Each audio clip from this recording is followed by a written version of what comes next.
esperar la respuesta. La confirmación de que ya estamos confirmados ya que se está grabando la sesión. Muy bien, y entonces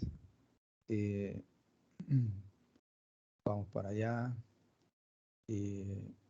Voy entonces a compartir mi pantalla.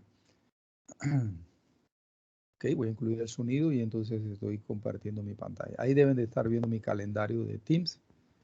Le decía a Carlos que salía de abandoné una reunión para entonces entrar aquí a la clase. Y entonces vamos para allá en el día de hoy. Sí, estamos en la... Ups, hay que echar para atrás. Hay que echar para atrás. Vamos a ver. Ok, vamos a ver entonces cómo nos va en el día de hoy. Con la clase del día de hoy. Bueno, déjenme colocar mi celular aquí en silencio. No vaya a ser que alguien me llame en cuanto estoy... Ya, ok, perfecto. Bien, muchachos, vamos para allá.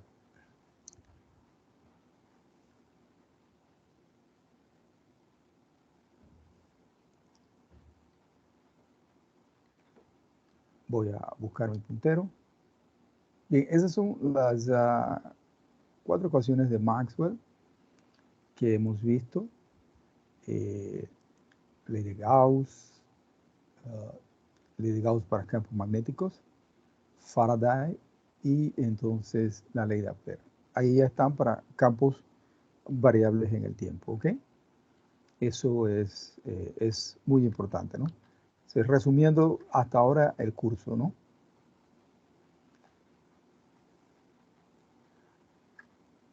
Entonces, para que un campo sea electromagnético, él debe satisfacer esas 4 ecuaciones. Esas 4 ecuaciones, su importancia radica en el hecho de que describe todos los fenómenos electromagnéticos, ¿ok? Ya sea en el vacío o en cualquier medio, ¿no? Bien, ahí sí, hoy tenemos que ver algunas peculiaridades, ¿no? En relación a esas 4 ecuaciones. Bueno, son nuestras 4 ecuaciones. Ahí están entonces las fuentes que generan los campos, porque es así, de esa manera en la que funciona. Son unas fuentes que generan los campos, ¿no? Entonces, esas fuentes le hemos llamado Rho sub B y a J. Rho sub B, densidad de carga eléctrica volumétrica libre, y la J, la densidad de carga eléctrica volumétrica libre, ¿ok? Observe que hay dependencia en el tiempo, y eso lo venimos diciendo desde hace un tiempo, ¿no? Eso es lo que conocemos entonces hasta ahora, ¿ok?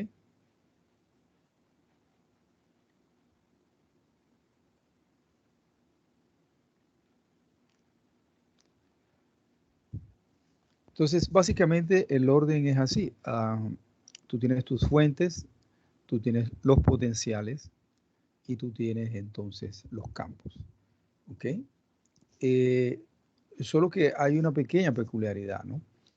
Y es que ya, inclusive adelantándome un poquito, los campos ya los tenemos dependientes en el tiempo y las fuentes las tenemos dependientes en el tiempo. Pero los potenciales no los tenemos dependientes en el tiempo. Entonces, de eso se trata la clase del día de hoy. Potenciales variables en el tiempo. ¿Ok? Entonces, dice así. Por lo tanto, ambos campos, eléctrico y magnético, son funciones continuas del tiempo y de la posición. ¿Ok? Y derivables de un potencial escalar electrostático y de un potencial vectorial magnético, respectivamente. Pero hago la salvedad de que de los 3 actores en la teoría electromagnética, todavía los potenciales no los tenemos, ¿cómo te puedo yo decir? No los tenemos dependientes en el tiempo. Y eso es lo que queremos hacer en el día de hoy.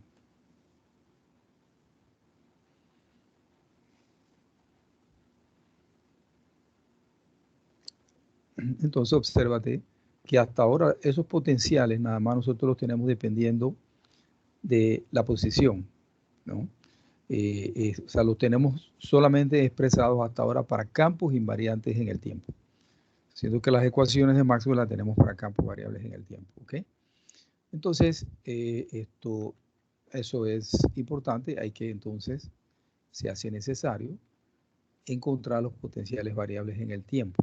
O sea, el potencial escalar electrostático que dependa del tiempo y el potencial vectorial magnético que también dependa del tiempo. Hay que encontrar esas expresiones. Eso es lo que vamos a hacer en el día de hoy.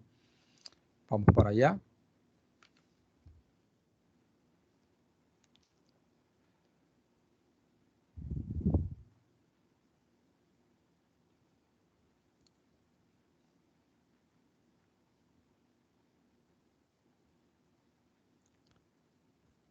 Bien, antes de encontrar los potenciales variables en el tiempo, yo quiero llamar la atención a dos aspectos importantes.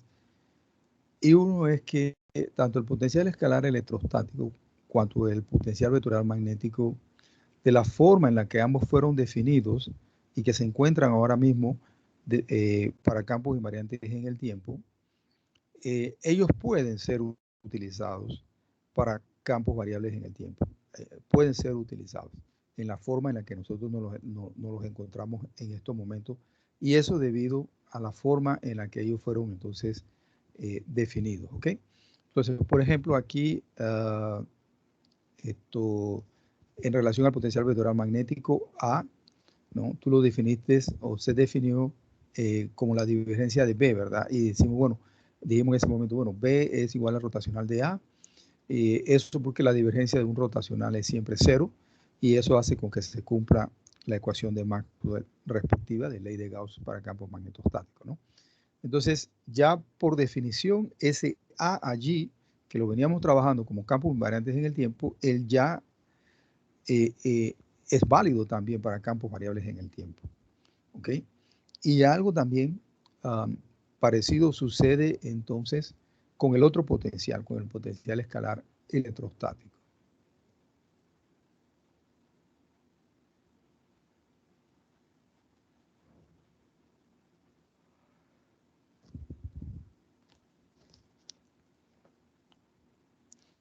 Bien, para el potencial escalar electrostático tomemos en consideración la ley de Faraday. Aquí la hemos reescrito y entonces agarramos y colocamos aquí B, lo reemplazamos por el rotacional de A, factorizamos por el operador Nabla y me queda esta expresión aquí. ¿Ok? E más parcial de A con respecto a T. ¿Ok? Y entonces aquí yo puedo decir, bueno, esto que está aquí, ustedes recordarán cuando estábamos trabajando con Gauss, que trabajábamos en electrostática, que decíamos que el campo electrostático era igual al negativo de un gradiente, del gradiente de un potencial escalar. Entonces, y ese gradiente, o sea, el rotacional de un gradiente es igual a cero, ¿no? Entonces, nuevamente yo puedo hacer algo aquí en campos variables en el tiempo muy parecido, decir, bueno, todo esto que está aquí es una V, es un potencial escalar electrostático, pues el rotacional del gradiente de ese potencial que estoy definiendo ahora, pues es igual a cero y se sigue entonces cumpliendo, ¿verdad?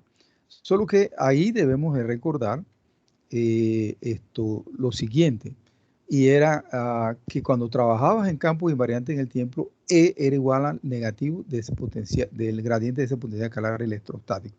Pero ahora te está apareciendo un otro término más aquí, porque estás en campos variables en el tiempo, que es la variación en el tiempo del potencial vectorial magnético, ¿no? Entonces, aquí venimos nuevamente, definimos entonces toda esta suma igual al gradiente de negativo de este potencial V, ¿no? Y despejamos por el campo eléctrico y aquí entonces nos queda el campo eléctrico. Entonces aquí dice, según Faraday, el campo eléctrico es no conservativo. Entonces acuérdate que si el campo es conservativo, no hay una dependencia en el tiempo y entonces este término se va y me queda entonces el término que conocíamos de la electrostática. Pero como ahora estamos trabajando con Faraday y Faraday nos dice que hay la inducción de un campo eléctrico que no es conservativo, entonces ahora mi campo eléctrico va a tener una, ¿cómo te puedo yo decir? un nuevo término, que es este que aparece aquí, que viene de la variación en el tiempo, ¿ok?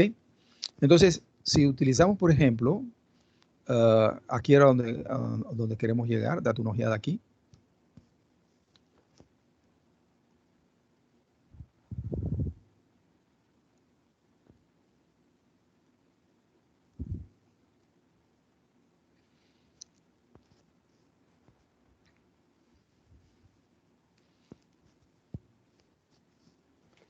Entonces, obsérvate que aquí habíamos dicho, el potencial vectorial magnético A, pues él, aunque lo trabajamos y lo definimos, lo hemos trabajado en campo invariante en el tiempo, válido para campos variables en el tiempo. Lo mismo sucede aquí con el potencial escalar electrostático para C y T, campos invariantes en el tiempo. Todavía sigue siendo válido por la forma en la que definimos entonces la ley de Gauss, la definimos aquí de esta forma, ¿no? Entonces, ahí permanece pues invariante en el tiempo. Recuérdate cuando tuvimos las 4 ecuaciones de Maxwell y fuimos a colocar ¿cómo te puedo yo decir? Fuimos a buscar los efectos de variables en el tiempo. Nosotros trabajamos con la ley de Ampère, que es el rotacional, ¿verdad? Y la otra trabajamos con la ley de Faraday, que también es un rotacional. O sea, nosotros modificamos nada más las 2 ecuaciones de los rotacionales. Y dijimos, la de las divergencias, esas no necesitan ser modificadas porque ellas ya son, ¿cómo te puedo yo decir? Continúan siendo válidas para campos variables en el tiempo. Y eso es lo que estoy diciendo aquí. Vuelvo a repetir lo mismo, pero ahora solo haciendo énfasis en que los potenciales siguen siendo válidos, los potenciales en C y T siguen siendo válidos para CBT, ¿okay? Potencial escalar electrostático y el potencial vectorial magnético siguen siendo válidos todavía.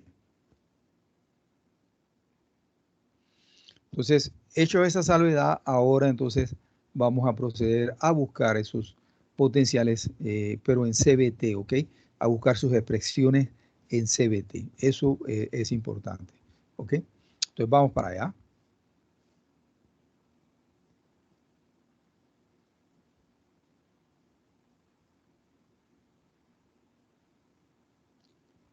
Ok, entonces hacemos que nuestros campos sean derivables de potenciales variables en el tiempo, ¿ok? Vamos allí.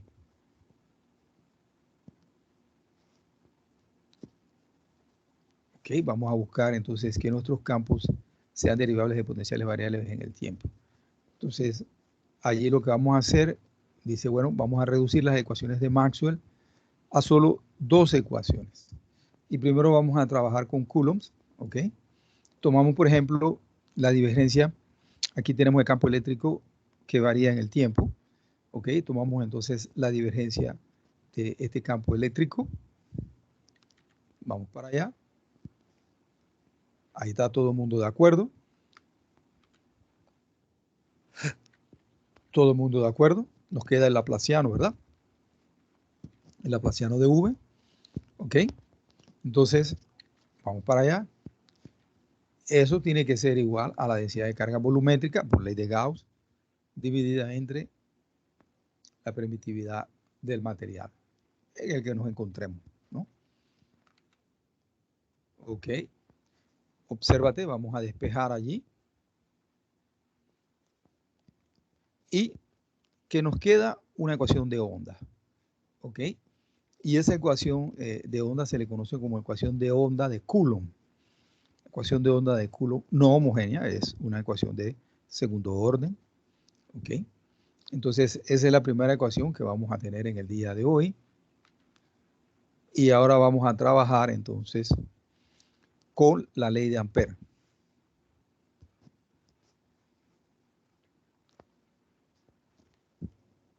Arriba tomamos la divergencia. Acá abajo tomamos el rotacional de B. Reemplazamos B por el rotacional de A. Ok, eso es igual a el rotacional de mu por h, porque B es igual a mu por h, eso ya lo sabemos. Aquí queda igual, simplemente quitamos la permeabilidad, nos queda rotacional de h. Y bueno, nosotros sabemos la ley de Ampère que rotacional de h es J más la parcial de la densidad de corriente de desplazamiento de Maxwell en relación al tiempo. ¿Ok? Entonces ahora lo que vamos a hacer va a ser lo siguiente. Vamos a quedarnos con este término aquí. Este término que está aquí. ¿Ok? Y entonces esta expresión de E que aparece aquí, la vamos a meter aquí, en la D de densidad de flujo eléctrico, recordando que la densidad de flujo eléctrico es igual a la permitividad del material eléctrico multiplicado por la intensidad de campo eléctrico que la vamos a colocar, aquí, ¿ok? Entonces, y eso todo lo vamos a igualar acá al lado izquierdo, ¿ok? Lo vamos a igualar acá al lado izquierdo. Vamos para allá entonces. Bueno, ahí ya lo hice. Aquí ya está, se me había olvidado que ya lo hice. Entonces, ahora sí vamos entonces a reemplazar el E, como usted decía, vamos a meterlo aquí en el siguiente slide. Ahí está. Pueden darle una ojeada. Esto es E, ¿verdad? Todo esto que está aquí es E. Es un E que depende del tiempo. Y lo igualamos entonces al lado izquierdo de la ecuación que teníamos allá. Todavía lo podemos trabajar un poquito, simplemente para arreglar términos, ¿verdad? Dense una ojeada ahí, parece que está correcto. Y me queda la segunda derivada en el tiempo aquí del potencial vectorial magnético. ¿Ok?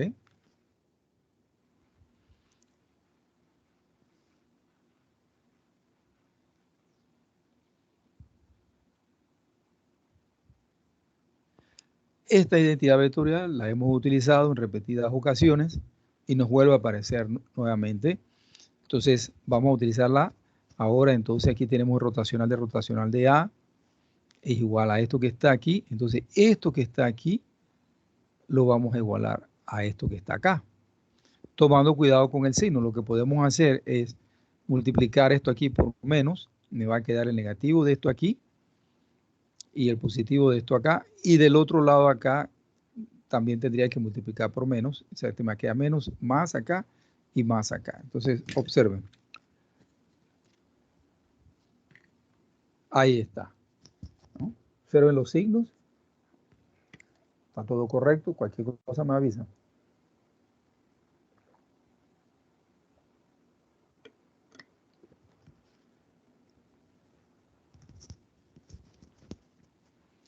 Perfecto. Entonces, ahora lo que vamos a hacer es simplemente, ¿qué se podría hacer? Agrupar términos, ¿verdad? Vamos a agrupar términos. Ok, tengo el laplaciano aquí. Este término que está acá, lo voy a poner para acá. Queda todo acá con A, con potenciales vectoriales magnéticos en A. Y entonces este término aquí queda. Y entonces este término lo voy entonces, aquí está, déjame ver. Sí, aquí está. Este acá lo pasamos para acá, me queda este aquí. Y entonces este otro término que está aquí, lo paso para acá y me queda positivo. Velo aquí. Y entonces factorizado, entonces con este otro término aquí que ya es positivo. Y me queda esta expresión que está aquí. ¿Ok? Me queda esta expresión que está aquí. ¿Ok? Entonces, esa expresión se le llama, es una ecuación de onda, se le llama ecuación de onda de Ampère. Nuevamente, no homogénea, segundo orden. Entonces ya tenemos la ecuación de onda de Coulomb y ahora tenemos la ecuación de onda de Ampère. Pero hay unas observaciones que tenemos que realizar al respecto. Y es lo siguiente, obsérvate que la ecuación de onda de Ampère aparece, ¿cómo te pudiese yo decir? Aparece en términos de ambos potenciales, el potencial vectorial magnético A y el potencial escalar electrostático. Y voy a regresar a algo muy parecido de onda de Coulomb. Ella depende de ambos potenciales, ¿ok? Entonces, las ecuaciones están amarradas, ¿no? Pero lo que nosotros tenemos que hacer es buscar, lo que nosotros tenemos que hacer entonces es buscar un mecanismo. Estamos regando agua del palmar, se le están regando 3 libras por palo. Por favor, alguien tiene el teléfono, alguien tiene el audio encendido, si lo puede apagar, se lo agradecemos muchísimo. Ok, muchas gracias.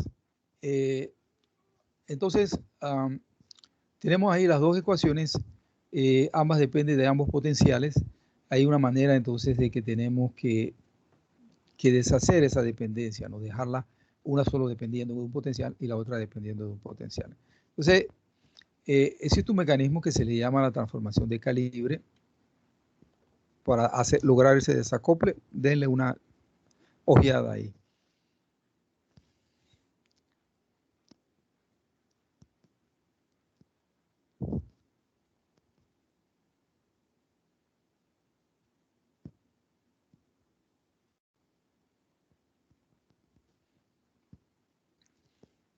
Bien, el objetivo es desacoplar ambas ecuaciones, ¿ok? Eso lo vamos a hacer a través de una transformación de calibre. ¿Quiénes se verán afectados? Bueno, se verán afectados los potenciales, ¿ok?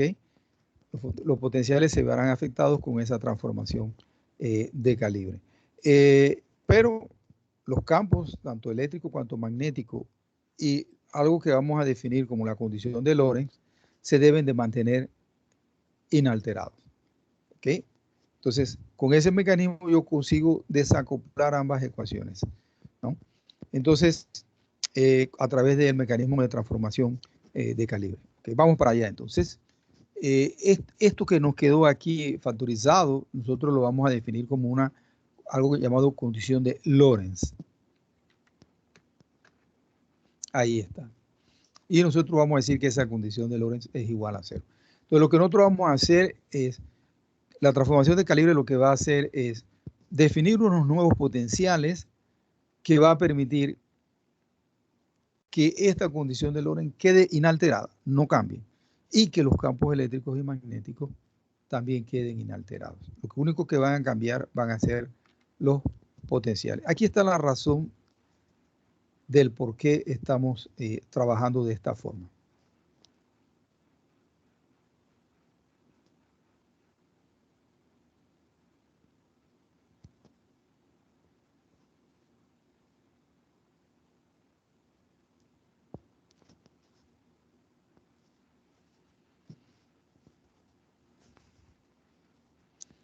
Ok, ustedes dirán, voy a regresar, ustedes dirán, profesor, ¿usted por qué está tomando esto que está aquí entre paréntesis y lo está definiendo como una condición de Lorentz y usted lo está haciendo eso igual a 0? Ok, aquí está la razón de por cuál lo estamos haciendo. Cuando tú tienes un campo vectorial de tu curso de matemática, tú sabes que el campo vectorial tú lo puedes definir, y lo pongo allí en letra mayúscula, inequívocamente, cuando tú especificas su rotacional y su divergencia en toda la región del espacio. Entonces, veamos, el potencial A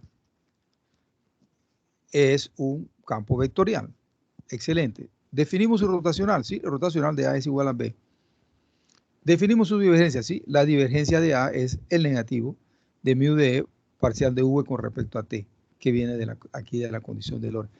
Por eso es que entonces yo me veo compelido a poder utilizar, a definir la condición de Lorentz a partir de la ecuación de onda de Ampère, porque ella está aquí mismo, ella ya me aparece, aquí me aparece la divergencia, y un campo vectorial A queda inequívocamente definido cuando yo tengo su divergencia, y aquí tengo la divergencia de a partir de lo que he llamado de condición de Lorentz.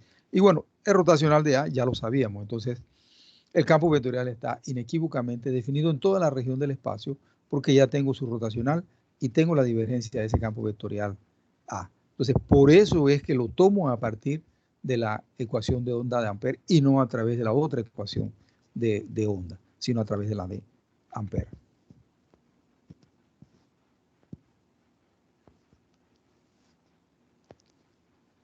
Esta es una demostración que se verá más adelante.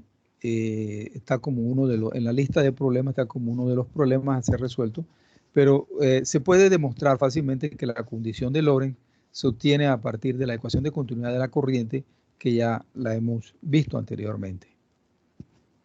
Y aquí está la transformación de calibre que nosotros vamos a utilizar para ambos potenciales. ¿Ok? A la vamos a llamar A más el gradiente de una función lambda. V la vamos a llamar o la vamos a representar por V menos la parcial con respecto al tiempo de una función lambda. Entonces, era como te había dicho, lo que se verán afectados son los potenciales.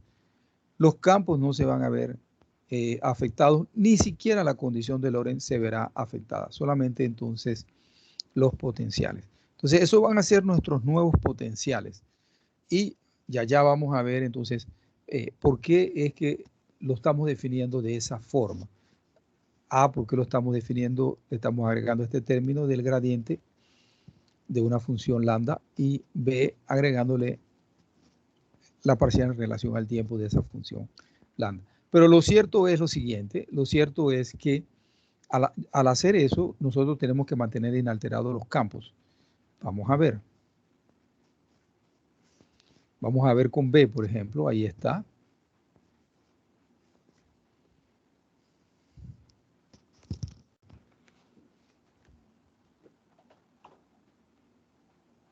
BC rotacional de A, mi nueva A es A más el gradiente de lambda.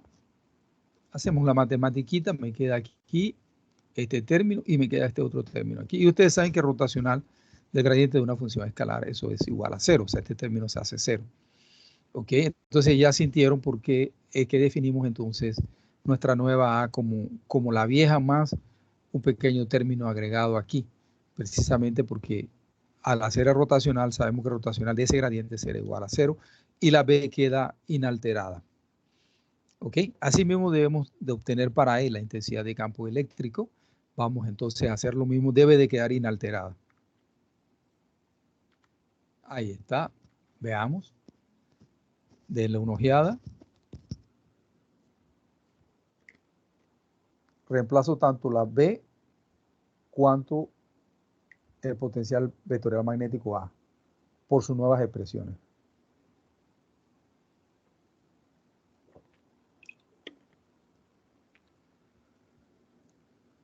Hacemos la matematiquita correspondiente. Ahí está.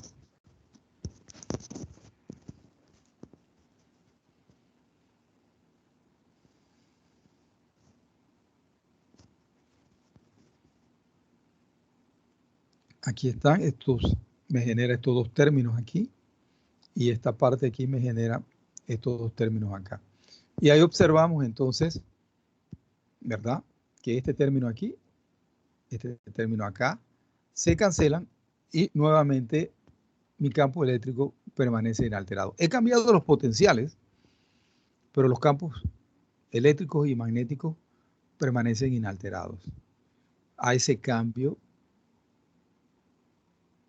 de mis potenciales. ¿Ok? Nuevamente, entonces, dice la transformación de calibre E y B tiene que permanecer inalterado, pero también la condición de Lorentz.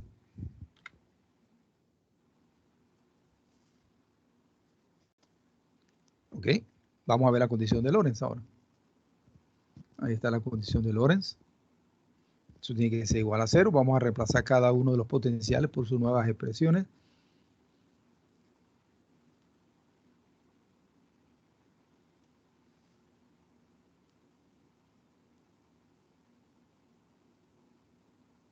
Mantenemos entonces ahora, ¿cómo te puedo yo decir? Hacemos la matematiquita correspondiente.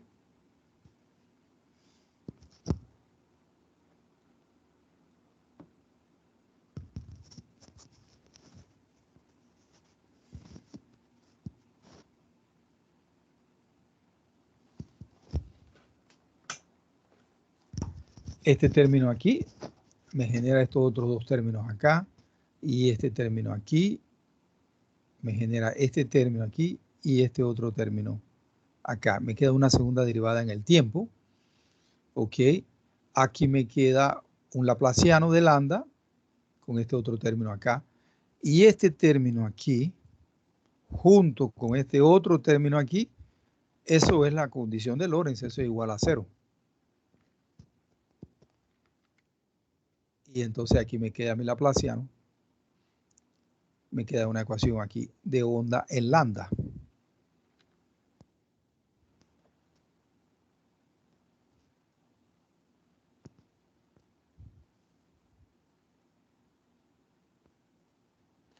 ¿Ok? Entonces, mira, cualquier función lambda que satisface esta ecuación aquí, siempre va a satisfacer la condición de Lorentz. Entonces, a partir de esta expresión aquí, yo puedo encontrar los lambda, que son los lambdas que tomarán mis potenciales y que van a hacer con que mis campos eléctricos y mi condición de Lorentz permanezcan inalteradas. ¿Ok? Esos son los lambdas privilegiados. Resumiendo entonces,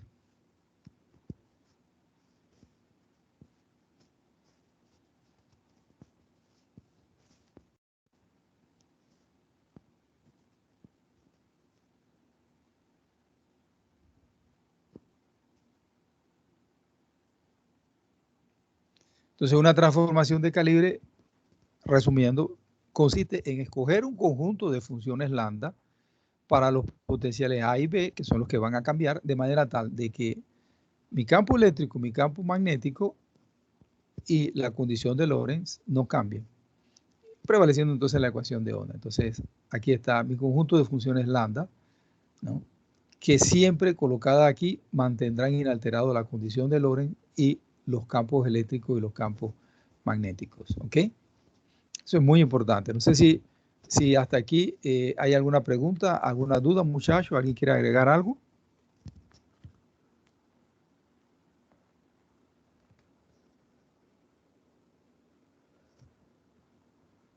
Ok. Excelente. Vamos para allá entonces.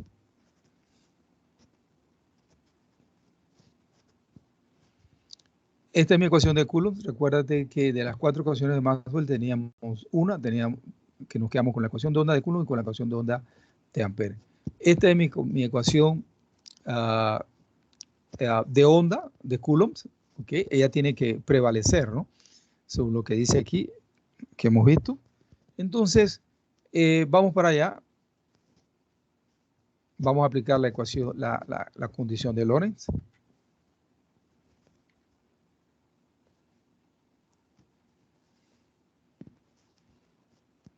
Aquí está la condición de Lorentz. Me queda aquí despejando, como ya hemos dicho, me queda el negativo acá, que es lo que estamos poniendo aquí.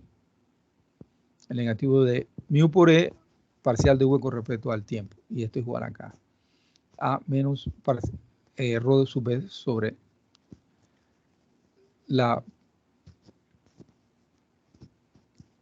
permitividad del dieléctrico. ¿Ok? Entonces, observa lo siguiente.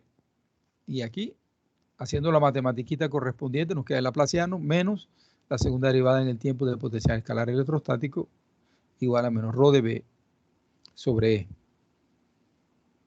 ¿Ok? Y esto que está aquí es algo muy interesante.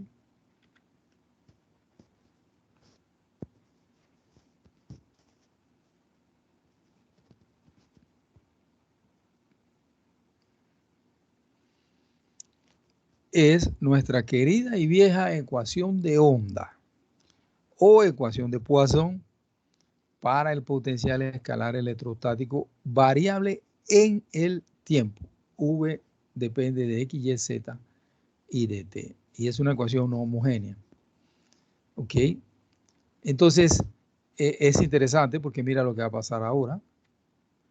Ahí está la ecuación de Poisson para campos variables en el tiempo. ¿Ok? Nosotros teníamos la ecuación de onda, pero la teníamos solamente para campos invariantes en el tiempo. ¿Ok? Si el potencial escalar electrostático pues, no depende del tiempo, observa, obtenemos la ecuación de Poisson que habíamos estado trabajando anteriormente para campos invariantes en el tiempo. Entonces, el haber trabajado de las 4 ecuaciones de Maxwell y haber llegado a la ecuación de onda de Coulomb y a la ecuación de onda de Ampere, me ha permitido a mí, o nos ha permitido, poder entonces expresar la ecuación de Poisson para campos variables en el tiempo. Y como es una teoría más general, ahí aplicamos, ok, si la V no depende del tiempo, entonces nosotros conseguimos reproducir la ecuación de Poisson que ya conocíamos, ok. Entonces nos estaba faltando cambiar esa ecuación esa ecuación de Poisson, expresarla. Este es aquí, recuerden, para campos variables en el tiempo. Me aparece este nuevo término. Y aquí entonces cuando este término se hace ser, bueno, lo que ya nosotros conocemos, ¿ok? Entonces ecuación de onda de Coulomb, ecuación de onda de Ampere, transformación de calibre para poder desacoplar ambas ecuaciones de onda, me ha permitido o nos ha permitido entonces llegar a la ecuación de Poisson para campos variables en el tiempo. Entonces, algo muy parecido debe de suceder también con la otra ecuación, con la ecuación de onda de Ampere. Ella debe de permitirme a mí poder generar la ecuación de Poisson para campos variables en el tiempo. Vamos para allá.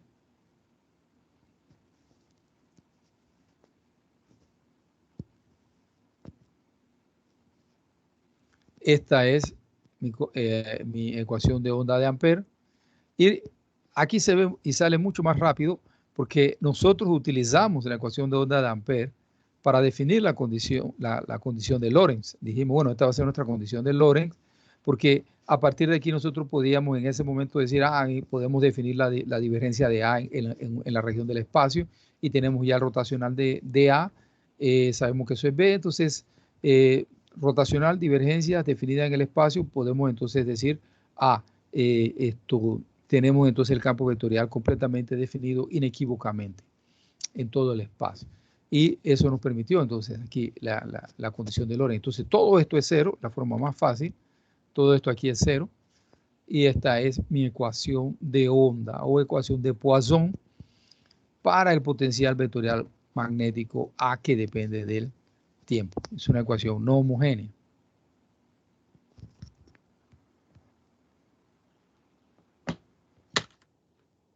Ok, opa. Hice algo ahí, se me cayó el mouse y realmente no sé si alguien puede decir qué fue lo que sucedió. Está en pantalla completa. Si doy un escape salgo de pantalla completa, lo más seguro. Ahí está, entonces ya regresamos. Ok, entonces, excelente. Aquí nuevamente sucede algo parecido. Vamos a decir, bueno, A no depende del tiempo. Bueno, si A no depende del tiempo, entonces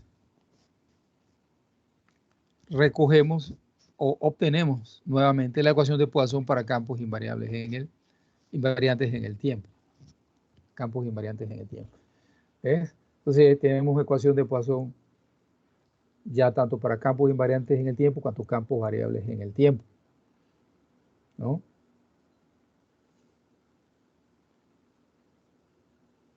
Preguntas, dudas, muchachos. ¿Alguien tiene alguna observación?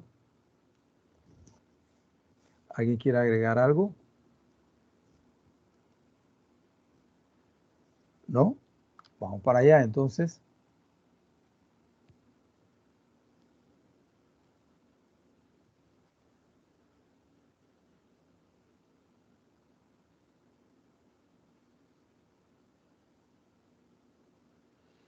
Ok, tenemos ecuación de Poisson.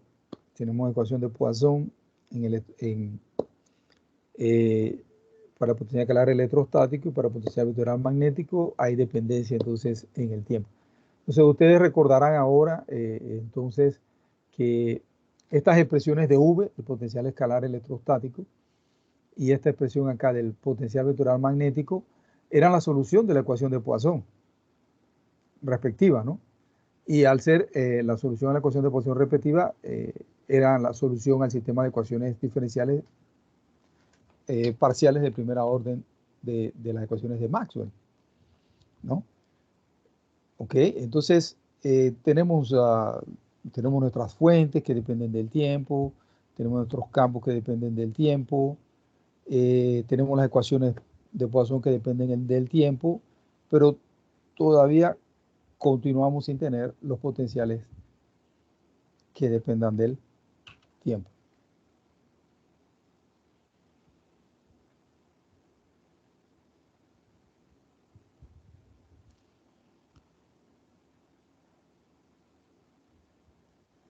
Si encontramos entonces las expresiones para los potenciales que dependen del tiempo, entonces todo el sistema queda resuelto, ¿no? Porque ellas son la solución a las ecuaciones de Poisson y a las ecuaciones de Maxwell para campos variables en el tiempo. Entonces vamos a hacer lo siguiente antes de comenzar eso. Vamos, ya son las 11:03. Vamos a tomar nuestros 5 minutos para descansar la vista y estirar entonces las piernas, ¿ok? Regresamos entonces a las 11:09, ¿ok, muchachos? Para terminar entonces la clase.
Uy, muchachos, ¿están por ahí?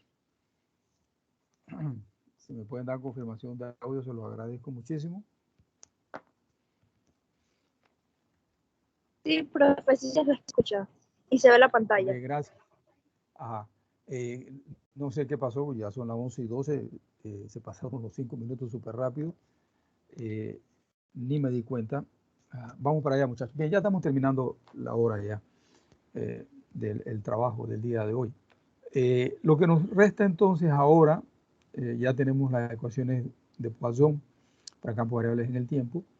Hicimos las transformaciones de calibre. Lo que nos resta entonces es finalmente entonces decir, bueno, nuestros potenciales, porque recuérdate que nuestros campos derivan de los potenciales, ¿no?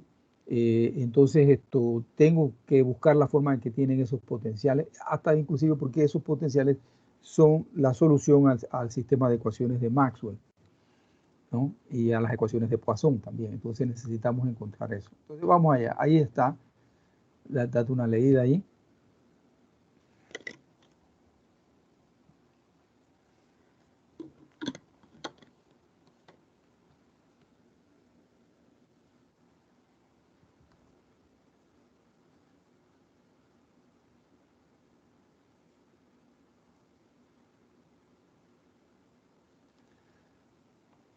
La forma de las expresiones de los potenciales V y A para CBT, obsérvate, son formas muy conocidas a las que ya tenían para campos invariantes en el tiempo. Solo que hay una pequeña, o sea, lo nuevo es esto que aparece aquí, red, y esto que aparece aquí, red.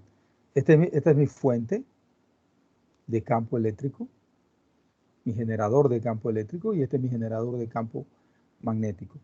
Antes, ¿no? Ellos venían X, Y, Z, está todo primado porque es la fuente, y para campos variables en el tiempo ellos tienen que tener el tiempo, igual acá J también, todo primado porque es fuente, y T', ¿no? Porque es campo variable en el tiempo, ¿no? Me va a generar esa J, me va a generar un campo magnético variable en el tiempo. Pero ahora aparece un subíndice aquí, red, que significa retardo, que tenemos entonces que explicar qué significa ese asunto del retardo.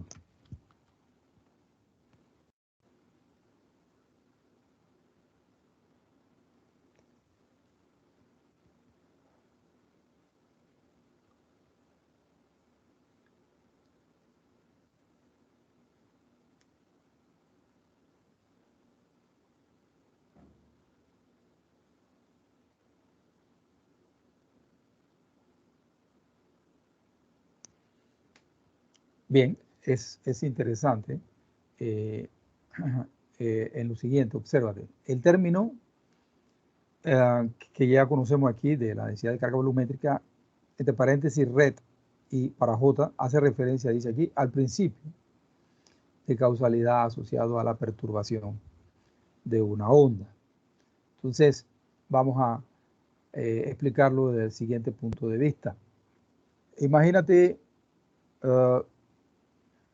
que en el Sol se da una explosión, ¿ok? El Sol es la fuente, ¿ok? Entonces, el Sol es mi fuente, él viene dado, sus posiciones vienen dadas por prima, X, Y, prima, Z, prima, ¿no? Entonces, nosotros en el planeta Tierra seríamos X, Y, Z, X, Y, Z, T, X, Y, Z, T. Nosotros sentimos el efecto, ¿ok? Ese efecto se observa en X, Y, Z, T, en el planeta Tierra, ¿ok? Pero ese efecto que nosotros sentimos es causado por la acción de una fuente en el punto X', Y', Z', en el Sol. Entonces, hay que llevar en consideración que la fuente, el Sol, de nosotros, que somos donde estamos midiendo la propiedad del campo, la propiedad de la perturbación, la propiedad de ese campo, ¿ok? Estamos separados a una distancia R mayúscula. Recuérdate que R minúscula menos R minúscula prima, ¿ok? Son los vectores de posición de dónde voy a medir la propiedad del campo, y R' es el vector de posición donde está la fuente. Entonces, R minúscula menos R minúscula prima es mi R grande, ¿okay? Que es la distancia que separa a la fuente del punto donde tú quieres medir la propiedad del campo. Recuerda que hemos hablado de source point y de fuel point. Entonces, mi R mayúscula es esa distancia que separaría entonces a la fuente, el Sol, del planeta Tierra. ¿Ok? Y donde T' dice, hace referencia a un tiempo de retardo o a un tiempo anterior.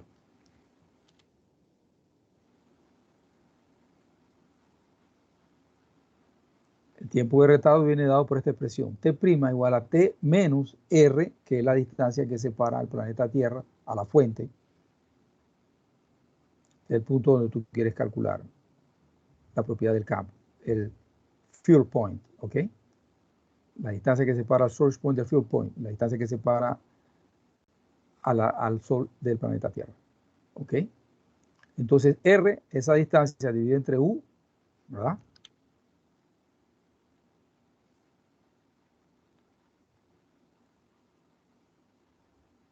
U es la velocidad de propagación de la onda. Si la consideras en el espacio libre, entonces U es igual a C, que C se utiliza para decir, esta es la velocidad de la luz, 3 por 10 a la 8 metros por segundo, la velocidad de la luz en el vacío. Entonces el tiempo de retardo viene dado por esta expresión y hace sentido, porque o sea, ¿qué te puedo yo decir? El tiempo de retardo sería el tiempo T, el tiempo medido en el planeta Tierra, el tiempo medido en el fuel point, ¿no? En el punto de observación, ¿ok? El tiempo de retardo será igual a el tiempo medido en el punto de observación menos el tiempo que le tomó a la perturbación viajar desde la fuente hasta el punto de observación. Y ese tiempo sería dividir la distancia R grande entre la velocidad a la que viajó esa perturbación. Cualquier perturbación en el Sol no llega instantáneamente al planeta Tierra. Las distancias son muy largas, ¿no? Entonces él va a tomar, ustedes me lo recordarán, creo que son 7 u 8 minutos, me parece, que todo lo que suceda en el Sol tarda en llegar al planeta Tierra. Entonces el tiempo de retardo es eso, básicamente, ¿no?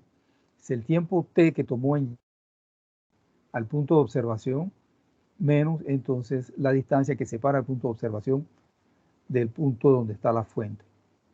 ¿Ok? Dividido, claro, entre la velocidad de la propagación de la onda, que en este caso es la velocidad de la luz, 3 por 10 a la menos 8.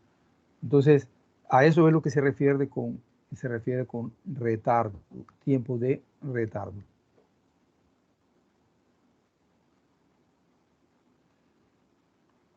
¿No? Entonces, la diferencia de tiempo dada por R sobre U es el tiempo de propagación de perturbación de la onda de un punto al otro. Y eso sucede para planetas, eso sucede también en fuentes microscópicas. ¿Ok? Tienes un punto de observación donde tienes el fuel point, donde tú quieres determinar la propiedad del campo. Tienes este que está aquí, tu punto de observación. Este que está aquí, tu fuel point. Y tienes aquí tu source point. Esta es tu fuente. Se generó algo en esta fuente, hubo alguna perturbación. Todo lo que sucedió en esta fuente que ha sido perturbado para que tú lo sientas o lo puedas medir en la propiedad del campo en un punto, en un field point, eso lleva un cierto tiempo. El asunto es que cuando tú comienzas a hablar de distancias extremadamente largas, astronómicas, entonces esos tiempos comienzan a hacerse importantes, ¿no? Por ejemplo, el Perseverance en Marte envía una información al planeta Tierra. eso va a tomar un cierto tiempo. Hubo una perturbación de la onda en Marte. Para que esa información llegue acá, nosotros podamos medir esa propiedad. Eso va a tomar un tiempo. Entonces, esa diferencia de tiempo, ese R sobre U es el tiempo de propagación de la perturbación. ¿Okay? Entonces, vamos para allá, una definición. Esa es la definición de una onda. Una onda es la propagación de una perturbación.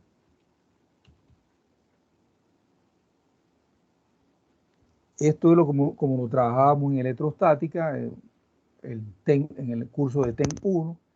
Tú tienes aquí tu sistema de referencia, tú tienes aquí tu source point y tú tenías tu field point aquí. ¿Okay? Entonces, lleva un cierto tiempo para que la información generada en la fuente aparezca acá. Y ese es el R sobre U. ¿Okay? Esa diferencia de tiempo es el tiempo de propagación voy a regresar el tiempo de propagación de la perturbación de un punto al otro. Y este otro dibujo lo trabajamos mucho en magnetostática, lo utilizamos bastante en la definición de bioobservar. ¿Ok? Nuevamente tenemos nuestro sistema de referencia, tenemos aquí nuestro source point, nuestro generador de campo magnético, y acá tenemos nuestro field point. Entonces, el R grande es esta distancia que está aquí, ¿no? Que es la distancia que separa al source point del field point. Entonces, todo lo que se genera aquí toma un tiempo en llegar entonces acá. Y en poder ser detectado.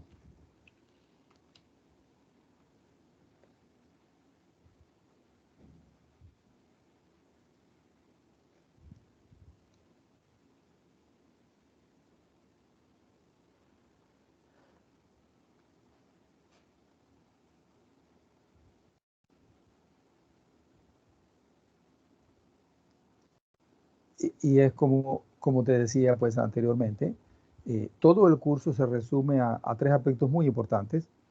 Tus fuentes generadoras, ¿ok? Con mis fuentes generadoras, nosotros podemos calcular nuestros potenciales. Voy a regresar. Con mis fuentes generadoras, yo calculo mis potenciales. Entonces el curso es fuente generadora, potenciales, y después vienen los campos, porque los campos son derivables de los potenciales. Yo puedo entonces, una vez determinados los potenciales, determinar los campos. Sabiendo los campos, entonces ya podemos describir todo en la región del espacio a través de las ecuaciones de Maxwell. Preguntas, dudas, muchachos, alguna observación. ¿Alguien quiere agregar algo?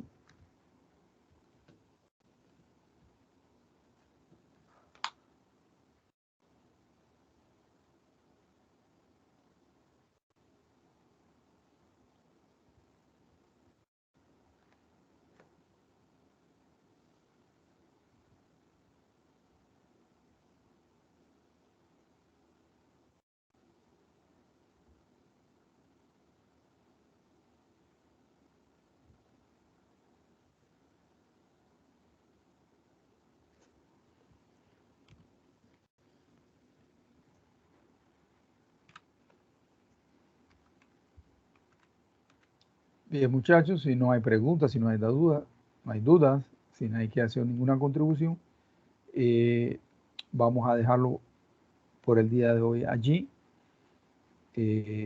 Comenzamos el martes, continuamos acá con la ecuación de propagación de campos, ¿ok? Si no hay preguntas, si no hay dudas, voy a buscar a Teams. Vamos entonces a buscar a Teams acá.